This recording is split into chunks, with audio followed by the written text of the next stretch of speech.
John Whitaker was no stranger to the rough terrain of the Arizona Territory. As a seasoned rancher, he had spent years working the land, facing challenges head-on and building a life for himself in the wild, unpredictable landscape of the American frontier. He was used to hardship, solitude, and the dangers that came with living in a land where anything could happen at any moment. But nothing could have prepared him for the unusual deal that would change the course of his life. It all started one hot summer afternoon in 1873, when John overheard a conversation in a local saloon. A few men were sitting around a table, talking in hushed tones about an old abandoned cabin deep in the wilderness. The cabin, it seemed, had been on the market for some time, but no one wanted to buy it. The men spoke of its poor condition, the long journey to get there, and the strange rumors surrounding it. They said that the land was cursed, that it had once belonged to a group of Native Americans, and that many people who tried to settle there had never returned. Most locals avoided it, fearing the stories that had been passed down through the generations. But John wasn't like most people. He was practical and always looking for ways to expand his ranch. His eyes were sharp and his mind was always calculating. When he heard that the cabin was being sold for a mere 12 cents, he immediately saw an opportunity. 12 cents.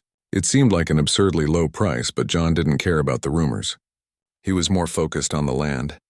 The location was perfect for grazing cattle, and if he could get the cabin, it would be the perfect addition to his growing homestead. Without hesitation, he decided to take a trip to check it out. Early the next morning, he saddled up his horse and set out, heading toward the distant hills where the cabin was supposed to be. It was a long and arduous journey. The sun beat down relentlessly, and the wind kicked up clouds of dust as John made his way through the rugged landscape. The closer he got to the cabin, the more the world around him seemed to grow still. It was as if the land itself was holding its breath, waiting for something to happen.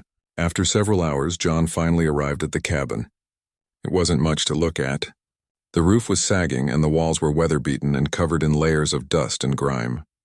The windows were boarded up, and the surrounding land was overgrown with thorny bushes and weeds. The place had the look of a forgotten structure, one that had been abandoned for years. John could tell right away that this wouldn't be an easy fix, but he didn't mind. He saw potential in the land and the cabin. With some work, he could turn this place into a valuable addition to his ranch. John walked around the cabin, inspecting its exterior. The door creaked as he pushed it open, revealing a dark, musty interior. The air inside felt thick, like it hadn't been disturbed in ages. He took a step inside, his boots scraping against the old wooden floor. The place was filled with dust, cobwebs, and remnants of the past, broken furniture, old papers, and other forgotten items that had been left behind. It was clear that no one had lived here for a long time. John felt an eerie sense of quiet, the kind that comes with being in a place that had been abandoned for so long. But it didn't bother him. He was used to isolation. He spent a few more minutes walking around, imagining how he could fix the place up. He thought about knocking down a few walls, adding a few extra rooms, and turning the cabin into a comfortable home for himself. Maybe he could even start a small farm nearby. His mind raced with possibilities, and he couldn't help but smile at the thought of the land's potential. As he turned to leave, something caught his eye. It was a faint movement in the corner of the room. He froze, his heart racing. For a moment, he thought he had imagined it, but then it moved again, slowly, almost imperceptibly. John's instincts kicked in. He reached for the rifle slung across his back and cautiously approached the corner. He couldn't see clearly in the dim light, but something was definitely there. When he got closer, he realized that it wasn't a wild animal or a piece of debris. It was a person, or at least it looked like one. Lying motionless on the floor, barely visible in the shadows, was a young girl. Her skin was pale and her body was thin, as though she hadn't eaten in days. She looked like she had been abandoned, left to die alone in the cabin. Her clothes were ragged and her long, dark hair was matted with dirt.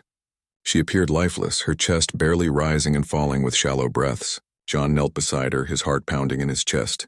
He gently placed a hand on her wrist to check for a pulse. To his relief, he felt the faintest flicker of life. The girl was still alive, but just barely.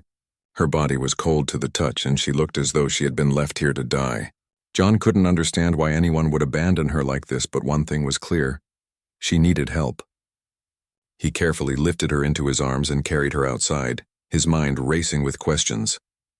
Who was she? How had she ended up here? And why had no one come to help her?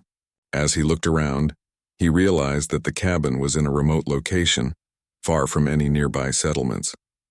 Whoever had left her here had gone to great lengths to ensure that no one would find her.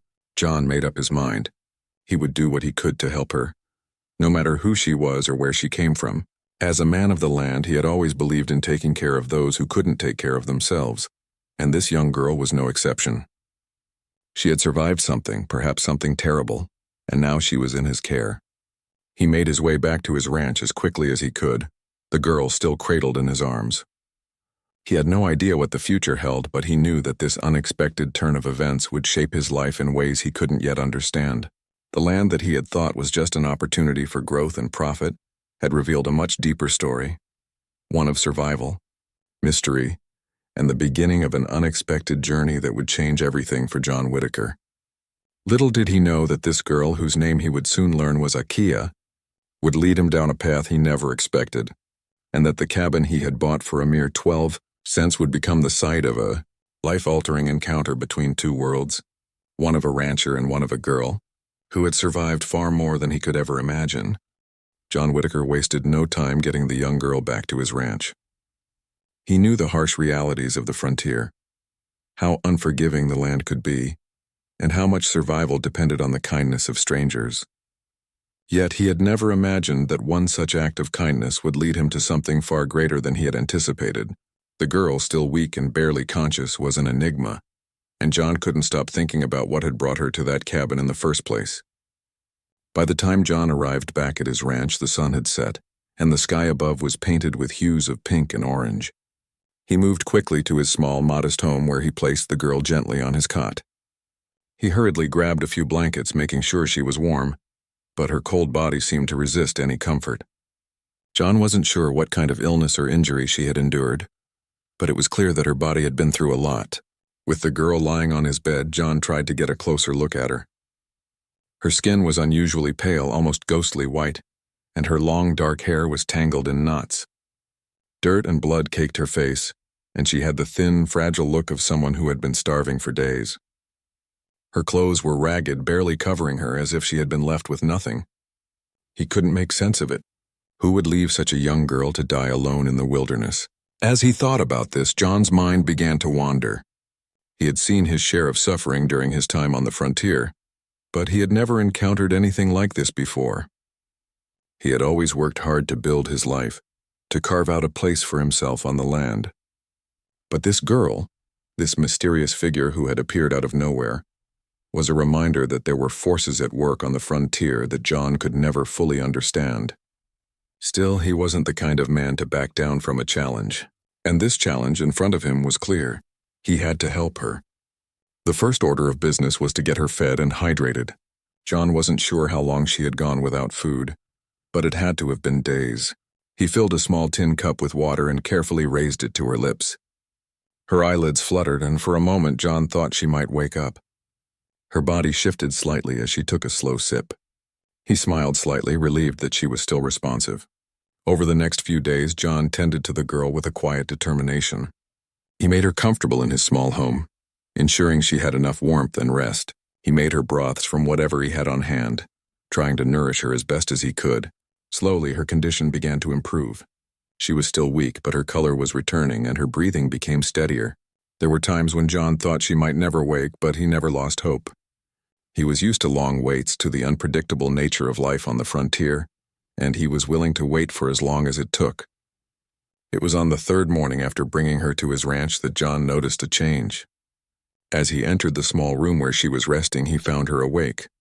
Her dark eyes flickered open, taking in her surroundings with a cautious look as if she didn't quite know where she was. For a moment, she just stared at him, her gaze distant and unreadable. John didn't speak at first, unsure of how to approach her. He had no idea who she was or what she had been through, but he knew one thing for certain. She had a story to tell, one that was far from ordinary. "You're safe here," John said gently, trying to ease her fears. He wasn't sure if his words would make any sense to her, but he felt it was important to say them. The girl blinked, her eyes focusing on his face for the first time. Her lips parted, but no words came out. She seemed to be trying to gather the strength to speak, her throat dry and hoarse. After a moment, she swallowed hard and whispered, Akia. John leaned in slightly, wanting to make sure he had heard her correctly. Akia, she nodded, though her movements were slow, as if every action required great effort. My name, she whispered again, more clearly this time. John smiled softly, relieved to hear her speak. Akia, he repeated as if testing the name on his tongue. It was a name that seemed to carry weight, a name that felt different from any he had ever heard. He couldn't help but wonder what kind of life Akia had led before arriving at his doorstep. He sat down on a chair beside her cot, careful not to crowd her. Where are you from, Akia? How did you end up at that cabin? John asked, his voice gentle, though curiosity burned in him. Akia seemed to hesitate, as though the question was difficult to answer. She closed her eyes for a moment, and John could see the pain in her expression. When she spoke again, her voice was softer, and there was a tremble in her words. Raiders, she said, her voice barely above a whisper. They came to my village, took everything. John felt a chill run through him as he listened. He knew what it meant when someone spoke of raiders. He had heard the stories of settlers, of Native American tribes, and of the violence that sometimes erupted between them. But hearing it firsthand from the lips of this young girl made it all feel more real. Akia continued, her words coming more easily now. My people, they tried to fight back, but we were outnumbered. The men, they were taken. My family, they were... Her voice cracked and she stopped as if the words were too painful to finish. John said nothing, understanding that she wasn't ready to share more. He simply sat there, offering her a quiet presence, a sense of safety that she had not known for a long time. I ran, Akia said after a long pause. I didn't know where to go. I was alone. John felt his heart tighten at the rawness of her words. Alone. The word hung in the air, heavy with the weight of everything she had endured. He couldn't even begin to imagine the fear and pain she had felt, the loneliness that must have consumed her in those long days of running, hiding, and fighting just to survive. The silence between them stretched on, but it wasn't uncomfortable. John gave Akia the space to process, to gather herself in a way that made sense for her. Eventually, she seemed to relax, and when she spoke again, her voice was steadier. I didn't know who would find me. I didn't know if anyone would care. John looked at her with sincerity, his eyes filled with understanding. You're not alone anymore, Akia. You're safe here. Her eyes met his, and for the first time since he had found her, Akia gave him a faint, grateful smile. It wasn't much, but it was enough. It was a sign that despite everything she had endured, she was beginning to trust him. John had made a promise to himself to help this girl, to give her a chance at something better. Little did he know, however, that helping Akia would lead him down a path he never could have imagined, a path that would change both of their lives forever. Over the next several days, John kept his promise to care for Akia. The days were slow, but the change in her health was undeniable. She had started to regain some strength, and the pale, frail figure that had once lay motionless in his cabin now sat up and spoke with more clarity. While John had never expected to be a caretaker, he found himself invested in her recovery, not just as a gesture of kindness, but because of a deep sense of responsibility that had grown inside him. This wasn't just a stranger he had found. It was someone who had been through something unimaginable, and now she was depending on him. Akia's presence, quiet as it was, slowly began to fill the otherwise empty space of John's ranch.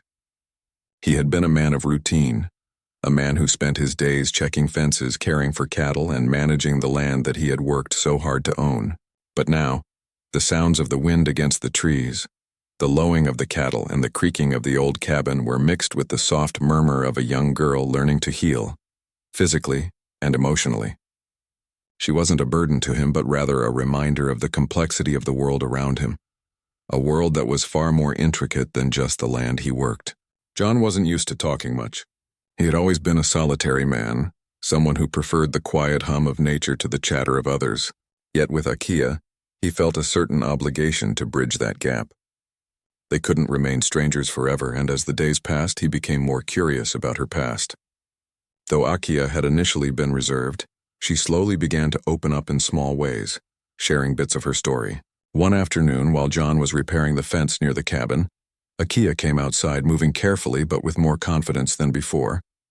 She had begun to help with the simplest tasks, gathering firewood, carrying water, and it was clear that her strength was returning.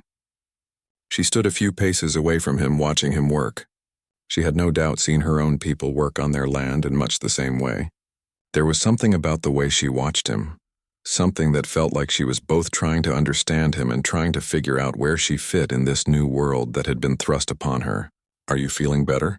John asked as he straightened up from his work. He wiped his brow with his sleeve and smiled at her. She nodded.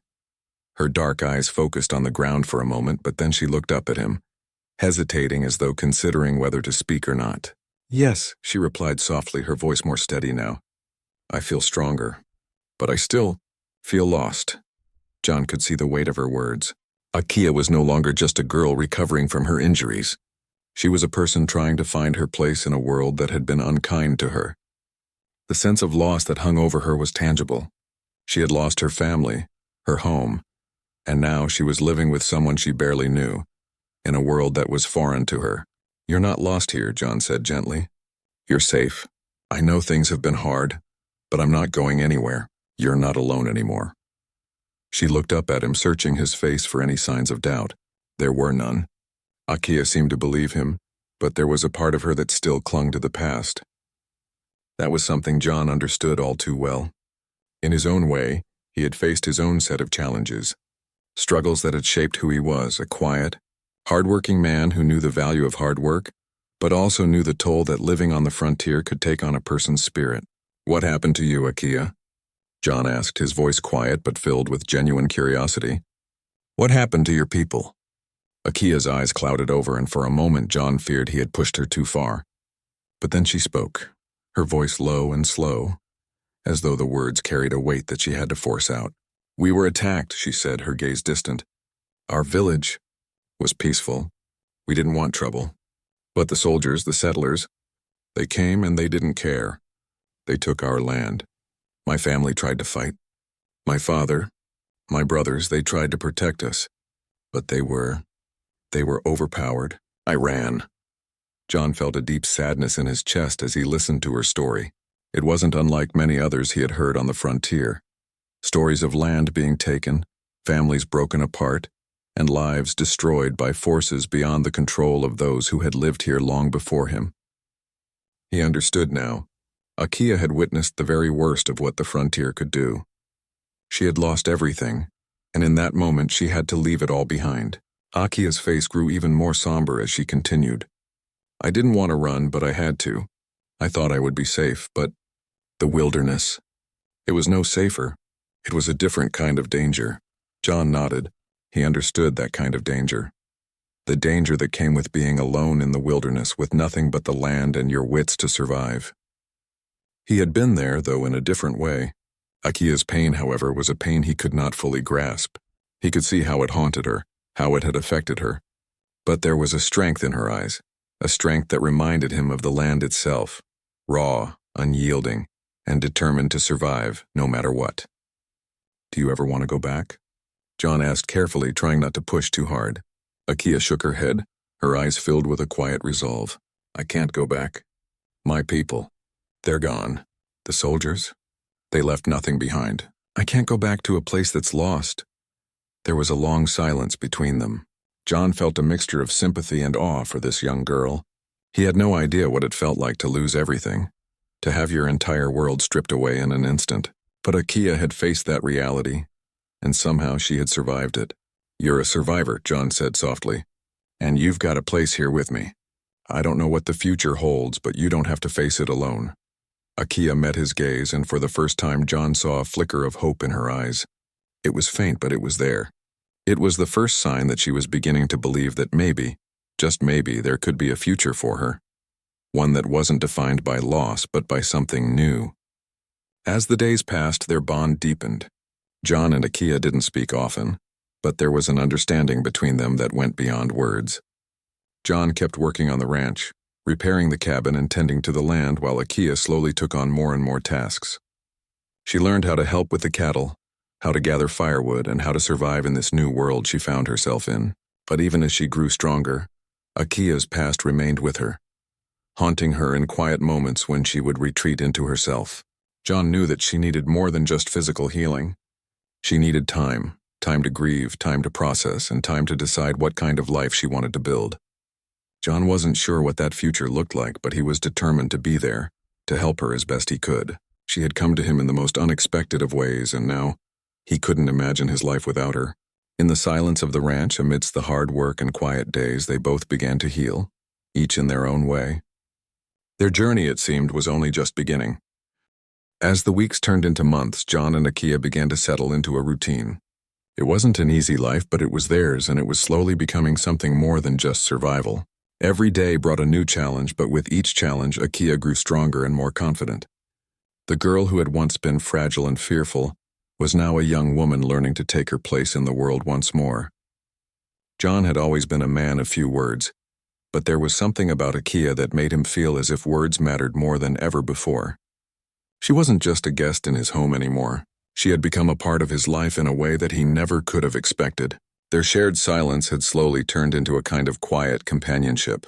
It wasn't always easy to communicate. There were times when Akia would retreat into herself, especially when memories of her past seemed too much to bear. But there were other times when she would sit with him, helping him with tasks, learning how to cook simple meals, or just watching him work. One evening, as the sun dipped below the horizon, painting the sky in brilliant oranges and purples, Akia and John sat on the porch of the cabin. They had finished their chores for the day, and now they were simply sitting together, enjoying the cool evening breeze. Akia had begun to tell him stories from her childhood, stories about her family and the village she had once called home. Though she spoke with a quiet sadness in her voice, John could sense that she was starting to reclaim her memories, to make peace with them in her own way. "Tell me more about your family," John said one evening as they sat together on the porch. His voice was gentle, his words soft, as if he were asking her to open up a little more. Akia looked at him, her dark eyes reflecting the fading light of the day. She seemed to consider his question for a moment before she began speaking. "My father was strong. He was a leader among our people. He taught me how to hunt, how to track animals, how to live with the land," Akia began, her voice steady but tinged with emotion. "My mother was kind. She taught me to cook, to gather plants, and to care for others. She would always say that no matter how hard life was, we could always share what we had with others." John listened closely, drawn into the stories of her family. He could hear the love in her words, and he could imagine, though he had never met them, what her parents must have been like. They had been strong, capable people who had taught Akia how to survive and live in harmony with the land. John felt a pang of sorrow for her loss, knowing that these people, who seemed so vibrant in Akia's stories, were gone.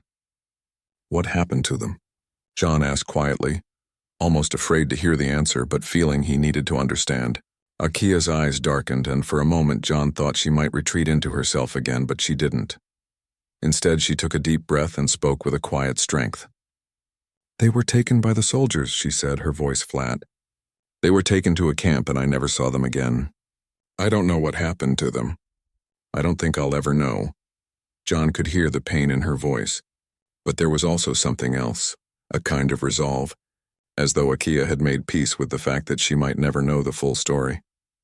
The weight of her words hung in the air, and John didn't know what to say. He had never had to experience such loss. The land he lived on was hard and unforgiving, but it hadn't taken his family away from him. He hadn't been ripped from everything he had known as Akia had been. He simply nodded, understanding that sometimes there were no words that could ease the pain of such loss. "Do you ever miss them?" John asked after a long pause. Akia didn't answer immediately. Instead, she looked out toward the horizon, where the last bit of sunlight was fading into the darkness. She was silent for a while, as though contemplating the question. Finally, she spoke, her voice soft but steady. "Every day," she said. "I miss them in ways I can't even explain, but I also know that they taught me how to survive. I have their memories, and I carry them with me. They're still with me in my heart."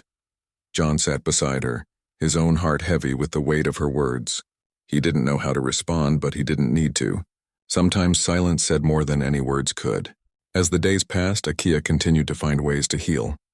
She worked alongside John, helping with the cattle, maintaining the cabin, and learning more about the land. She began to laugh again, a quiet, gentle sound that was like music to John's ears. And though the past never truly left her, there were moments when Akia seemed lighter, as though the burden of grief she had carried for so long had lessened, if only for a time. But while Akia's healing was a slow process, John too found himself changing. Her presence had softened him in ways he hadn't expected. Before Akia came into his life, John had been a solitary figure, content with his quiet, predictable existence. But now he found himself thinking more about the future. He found himself caring more about the world beyond his land.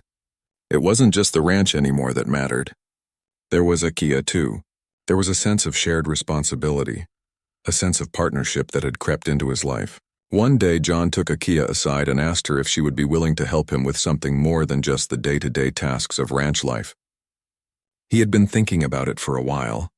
The idea of building something more than just a home for the two of them. It had been in the back of his mind ever since he first met her, but now it seemed like the right time to bring it up. "I've been thinking about starting a new project," John said as he stood beside her. "Something bigger than just the ranch. I'd like to build a place where others can come, a kind of gathering place for people who've had to go through what we've gone through, a place where people can find safety and rebuild their lives. What do you think?" Akia was quiet for a moment, her gaze fixed on the land before her. Then she looked up at John and a small smile tugged at the corners of her lips. "I think it's a good idea," she said, her voice steady, but there was a warmth in it that John hadn't heard before. "We can help others just like you helped me." John smiled, feeling a sense of pride at her words. It wasn't just about survival anymore. It was about building something lasting, something meaningful. And together they would create it, a place where people could heal, where they could find hope in the midst of their struggles. For the first time in a long while, John felt a true sense of purpose. The future, once so uncertain, now seemed full of possibilities. And for Akia, there was the promise of something she had thought lost forever, the chance to build a new life, not just for herself, but for others who needed it as much as she had. The journey ahead would be hard. It would be filled with obstacles. And there would be moments when the past would come rushing back to remind them of what they had lost. But together, they would face it. And together, they would rebuild. As the seasons changed once again, John and Akia continued to build something new, something unexpected together. The project they had discussed in a place of safety and healing for others began to take shape slowly but surely. It wasn't easy. The land was harsh and unforgiving, and the tasks they set for themselves were daunting. But every morning as the sun rose over the rugged hills, they found themselves more determined than ever. John had always been a man of action. He had worked the land alone for years, relying on his own strength and resourcefulness to survive. But now, with Akia by his side, things were different. He was no longer just working to expand his ranch or to make a living. They were working towards something far greater, a vision that began to take form in their minds and hearts. They started small. At first, it was simply a matter of gathering materials. John and Akia worked together to cut timber, build simple structures, and clear the land for what they hoped would eventually become a community. There were many days when it felt like they weren't making any progress at all, but they kept at it. Every log they hauled, every stone they set in place felt like a small victory. And slowly, the land that had once been a place of isolation and hardship became something else entirely. A place of hope, of renewal. As they worked, Akia began to take on a more prominent role in shaping the future of their new community. She had always been resourceful, her upbringing in a village that valued self-sufficiency having taught her many skills. She helped John organize the layout of their new buildings, suggesting ways to make them more efficient and sustainable. She had an eye for detail, and as the weeks passed, she began to feel more confident in her abilities to not only survive, but to thrive in this new life. John, too, was changing. As much as he had tried to keep to himself in the past, Akia's presence in his life had opened him up in ways he hadn't expected. He had become more open to the idea of community, of helping others, and of working toward a common goal. He wasn't just building a place for himself anymore. He was building a future for anyone who needed it. And the more he worked alongside Akia, the more he realized that this place they were creating was as much for her as it was for him. Their bond had grown in ways that neither of them had anticipated. There were still moments when the shadows of the past crept into their conversations, when the weight of Akia's memories would cause her to retreat into herself for a time. But those moments were fewer now. She had learned to trust again, to believe that there could be a future beyond the loss she had experienced. And John had come to understand that in helping Akia rebuild her life, he was also rebuilding his own. One day, while they were working on a small cabin near the heart of their new community, a traveler appeared on the horizon. At first, John thought it was just another wanderer passing through, but as the figure got closer, he realized that it was someone they hadn't expected. A man, worn from the road, appeared on horseback, his clothes dusty and torn from the journey. The man's arrival was both a surprise and a reminder of just how isolated their lives had been. In this remote part of the frontier, they rarely saw anyone else, and for a brief moment, John felt a pang of uncertainty. But as the man rode up, he raised a hand in greeting. "Looks like you're building something," the man said with a smile. His voice was rough but friendly. John stepped forward, a cautious but polite expression on his face. "We're trying to," he replied. "What brings you this way?" The man explained that he was a traveler, one who had been moving from settlement to settlement looking for work. He had heard rumors of a place where people could find refuge, where they could start over. He had been on the road for weeks hoping to find such a place, and he had come to see if the rumors were true. John looked at Akia, who had stepped forward beside him. Her gaze was steady, but there was a hint of curiosity in her eyes. She too was surprised by the man's sudden arrival, but she understood what it meant. This was the first sign that their work was beginning to attract attention. Their vision was beginning to come to life in ways they hadn't anticipated. "We're building a place for people who need a new start," John said, his voice steady. "It's not much yet, but we're getting there. If you need help, you're welcome to stay and work with us." The man looked relieved. "Thank you," he said gratefully. "I've been traveling for so long, and it's hard to find a place where you can feel safe, where you can build something meaningful. I'll be glad to help however I can." That night, after they had finished working for the day, John and Akia sat together outside the cabin, watching the stars. The fire crackled softly in front of them, and the night air was cool and crisp. Akia was quiet, her thoughts clearly on the traveler they had just met. "Do you think he'll stay?" she asked after a while. John glanced at her, his expression thoughtful. "I think so," he said. "He seems like a man who's looking for something more than just a place to sleep. He's looking for a purpose like we are." Akia nodded slowly, her dark eyes focused on the fire. "I never imagined we would be the ones to offer that to someone else," she said softly. John smiled, his gaze turned toward the distant hills.